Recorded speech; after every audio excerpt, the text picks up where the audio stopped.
The loyalty of a woman is tested when her man has nothing.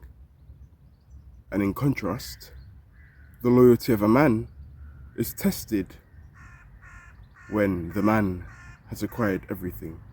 This will be a 50-minute video, not scripted or anything like that. I'll be speaking off of the top of my head, also being aware of the time. So the first 7 minutes and 50 seconds, whatever half of 15 is, will be, dwelling onto why I believe that's the case for women, and the other half for men. Let's begin with women. The reason why I believe in, the title of the video and just the whole saying in general, well, this simply just goes down to, the pure facts in terms of, when a man and woman peak in terms of, sexual attraction from the opposite sex. Often I'd stated in my videos quite often, and from what I've seen through personal experiences, just being around in general, oftentimes a woman is going to peak a lot earlier, and she's really going to start getting into her looks during her late teens to early to mid 20s. That's going to be the year period where she, and naturally, will be the most attractive in the eyes of men. So she'll probably walk outside, and this is often the age range. Now, don't get me wrong, there are always exceptions to the rule. But in a general sense, this is usually the age range where women start looking for a man. And I'm willing to say that in that regard, women mature a lot more emotionally quicker, in the sense of they're already thinking about having kids and whatnot at, the late teens and 20s, early to mid 20s.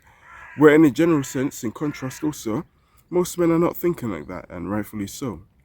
Because men haven't figured out life yet. They're not really much of a man yet. They haven't been through enough hardship and just, resistance to have that forged minds to really be able to take care of their kids. Now, yes, there are, some cases where people do decide to have children early. And that's no easy matter at all, right? These flies trying to interrupt my video. That's no easy matter at all, by no means. Now, I'm sure they're still able to do it. I'm sure they still love their kids.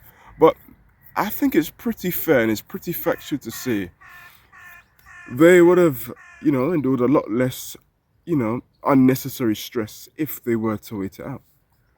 And from a woman's perspective, when you're a teenager in your early to mid 20s, you will get you'll have men throwing themselves at you. It will be like wildfire.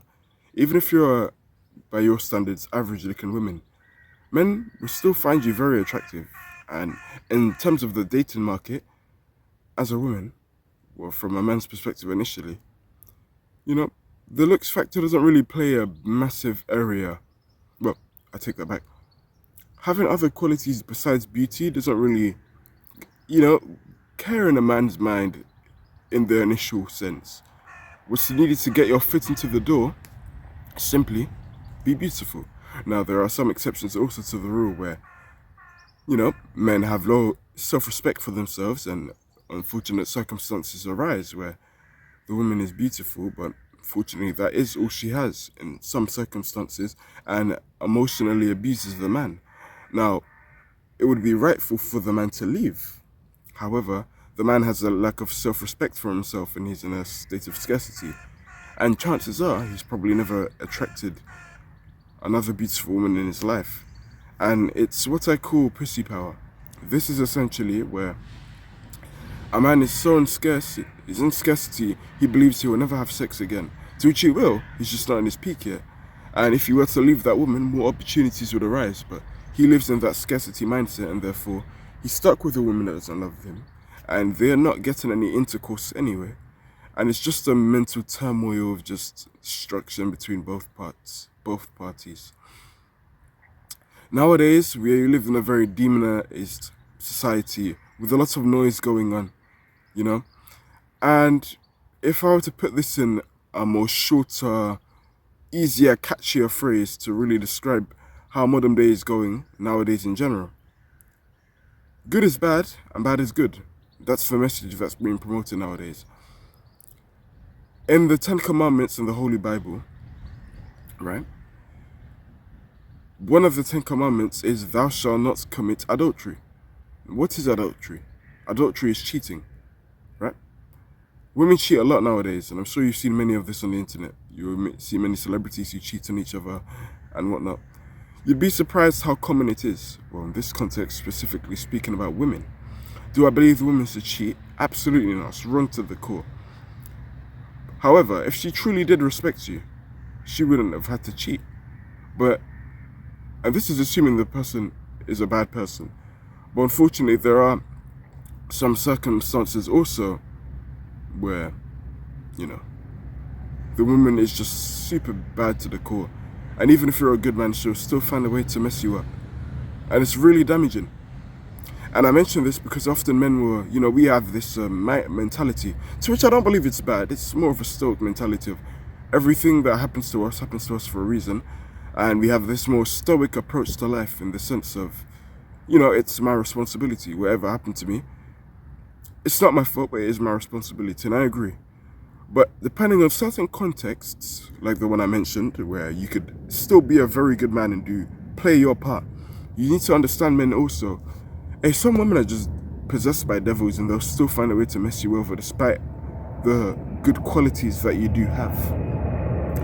And I mention this because it's very easy for a man to go through a downward spiral also, have that mental conversation of, self-loathing, guilt, because they weren't able to control this. You can't control another woman, man. You can't. And with that being said, you might as well find a woman with good morals, and hence why it's important to be discerning.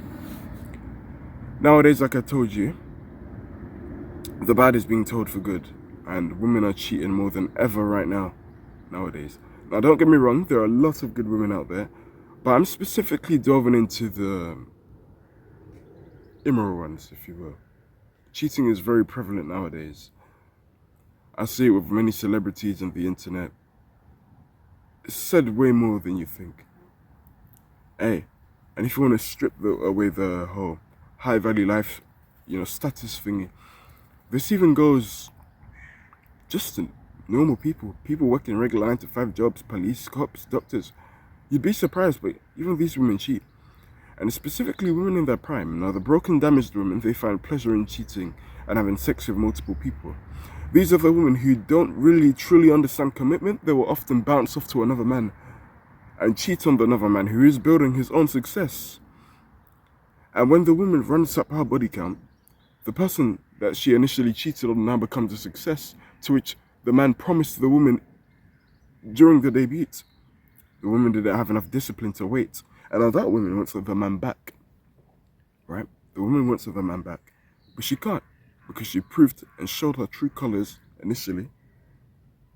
She's not for commitment. She's only there for the glitz and the glamour that the man has accumulated from 90% of his days being pure hardship. And she wants to go into his ship now and enjoy. Fuck off. It doesn't work like that. Now we make a brilliant shift and turn. Speaking about the man, like I told you in the beginning, I told you how it was, and it probably always will be for the women, how they're most beautiful in general in their teens, late teens and early 20s, maybe even mid 20s if you want to mash that in too. Those are commonly the ages where, well, at least I can speak from my experience, I find women most attractive. I'm 19 years old right now. So often I find women who are between the ages of 18 to about 24, 23, most attractive, in my eyes, right? Men, and this is why I commonly like to say, and this is actually a concept I've gotten from someone else. I've just integrated this concept in my own life. So shout out to First Man. If you guys don't know, check him out. He's a really good guy. Has a lot of wisdom to give out, and I've implemented it to my life, and I'm just telling you. So men is different. With the men are different. It's very different. So when you're in your late teens and 20s, in your late teens and early to mid 20s, with you're not going to receive as much sexual attraction as your female counterpart, right? So you're basically pretty much the opposite. Essentially, in terms of sexual market value, you will be the equivalent of her once she's in her 20s, late 20s, 30s, 40s, 50s, where the sexual attraction starts to slow down, right? So not many men are attracted to the woman in contrast to what it was before when she was a lot younger in her teens and 20s. When you're a young man, you're going to be her. So often in your early teens to mid to late 20s, from what I've seen, I've been told, men don't really get as much respect. And in a global sense, just from women in general, mention how I said women, not girls. Most grown women, they won't see attractive traits. And then I'm talking in a general sense, as always. Most grown women, they won't really find a young man attractive.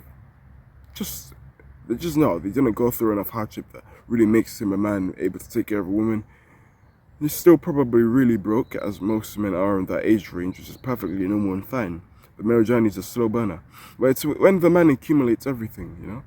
It's when you were that guy in high school who didn't really attract the women, or as much women as you would have pleased. And then you're finally in a position where you're in abundance. You have your money, you have your status, you have, I wouldn't necessarily say fame, but you're in a good career and you're known for it pretty well. You know, like I said before, you don't need to be famous for it, but just doing well for yourself. Let's say you have a decent sized apartment. You're let's say you're 30 years old now. You're starting to get into the age where you're beginning to be attractive, and as with the title suggesting, and how I linked to the woman cheating on the man she initially dated in the start. Let's also add the factor of, let's say this man is 30 years old and he's had a woman for the past few years. This is where the test of a man's loyalty comes into play. The reason why I say this is because, like I told you earlier, a man gets a lot more attractive when he's older. Hence why the best earning years for men tend to be around 30 to 40. And men in their 30s and 40s, they tend to be most attractive in the eyes of women. And this is why, if you ask most women who their celebrity crushes are, they will probably not be in their teenage years in their 20s. They're going to be in their 30s. And you can look at their evolution pictures of the man back in the day, and you can look at them to the way they are now, or at least in their 30s, 40s, and 50s. Put the picture in front of the woman's face, tell her which one looks most attractive, and chances are, in terms of sexual market value and just of the female gaze, what goes in alignment with the female gaze in terms of the man's looks, she's probably going to say the man looks a lot more attractive, and that's usually how things tend to be. This is just nature. Don't hate the messenger. I'm just telling you how the world works. I'm just letting you guys know, putting you on game.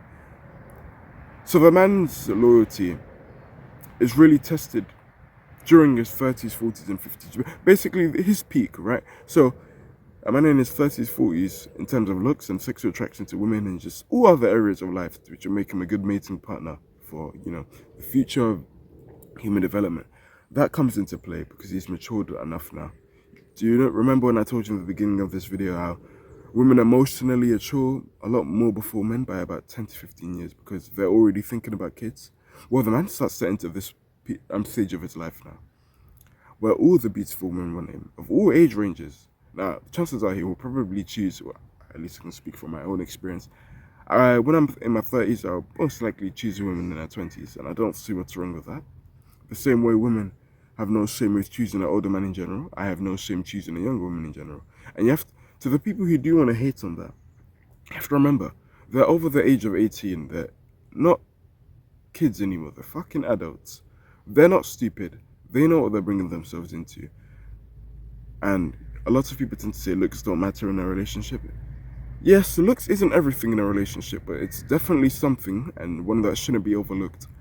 Looks play a major factor in terms of sexual attraction. And when you're initially meeting a partner, you know nothing about them, you do have to kind of go off purely on looks in the beginning, for most cases. And I don't see the issue with that, but society likes to frame it like it's something bad.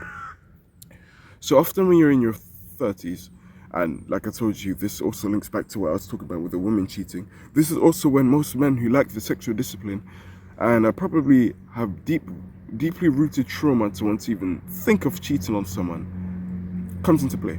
And this tends to be childhood trauma, and they cheat. They have no sexual discipline. It's when you have everything, all the things to which women deem attractive, right? In terms of dating, that will come to fruition in your 30s. And this is where the test really begins, because you will have women throwing themselves at you left, right, and center. And I'm not just talking about in a social media sense. I'm talking about when you go out. Assuming you've been doing all the right things, you've been going to the gym, working on your speech, all these other factors to which make you a better man. That's really going to put your discipline into play. So I would recommend you, if you're not in a position where you found the one or you truly want to have kids, I mean, don't get me wrong, I'm only 19, but what I'm telling you is just what I plan on doing and what I'm doing right now. What I'm doing is, I'm not gonna have sex once in my 20s because I don't see the need. I don't want to form any bonds or soul ties with anyone. So when I do eventually find my woman sometime in my 30s, I'm not gonna have all of these memories of and the souls of multiple women in my body. So I have this mental clarity to actually commit to one woman from the moment I find her, or marry her, until death. And that's my take on things. So yeah, I hope this all came full circle. I'm not the best speaker, I'm doing my best with every video that comes by. But yeah, this is why I think, and this is just me explaining why a woman's loyalty is tested when a man has nothing, when things are going pretty bad, and a man's loyalty is tested when he has everything, in terms of his commitment to the woman. I hope you enjoyed. Keep that in mind.